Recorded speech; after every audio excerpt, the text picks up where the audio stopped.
জাতীয় সঙ্গীত নিয়ে জামাতে ইসলামীর সাবেক আমির গোলাম আজমের ছেলে সাবেক ব্রিগেডিয়ার জেনারেল আবদুল্লাহিল আমান আজমির বক্তব্যের প্রতিবাদে রাজশাহীতে সমবেত কণ্ঠে জাতীয় সঙ্গীত পরিবেশন করেছেন সর্বস্তরের মানুষ।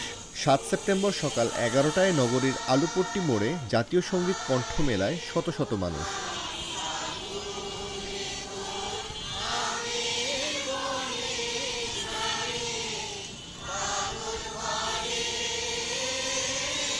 এই কর্মসূচিতে সংহতি প্রকাশ করেন শিক্ষক, শিক্ষার্থী, সংস্কৃতিকর্মী, চিকিৎসক, আইনজীবী, সাংবাদিক, দিনমজুর সহ বিভিন্ন শ্রেণী পেশার মানুষ। এ সময় প্রায় সকলের হাতেই জাতীয় পতাকা ছিল। ইতিহাস, ঐতিহ্য কোনোটাই ভুলতে চাই না। আমরা আমাদের জাতীয় সঙ্গীত ভুলতে চাই না।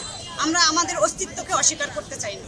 আমরা মনে করি এটা আমাদের অস্তিত্বের প্রতীক, এটা আমাদের বেঁচে থাকার প্রতীক।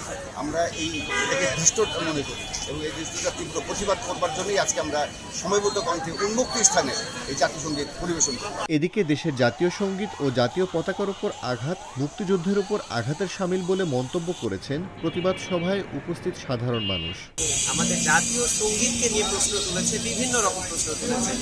তো সেইটার প্রতিবাদে এই যে দেশের মধ্যে একটা অস্থিতিশীল অবস্থা, জাতীয় সঙ্গীতের মতো একটা বিষয় নিয়ে প্রশ্ন যারা তুলেছে, সেইটার প্রতিবাদে আমরা সবাই একত্রিত হয়ে সমবেত কণ্ঠে জাতীয় সঙ্গীত।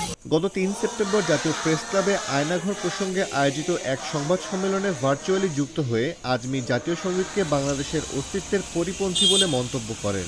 এরপর থেকে জাতীয় সঙ্গীত প্রশ্নে দেশজুড়ে আলোচনা সমালোচনার ঝড় বইছে।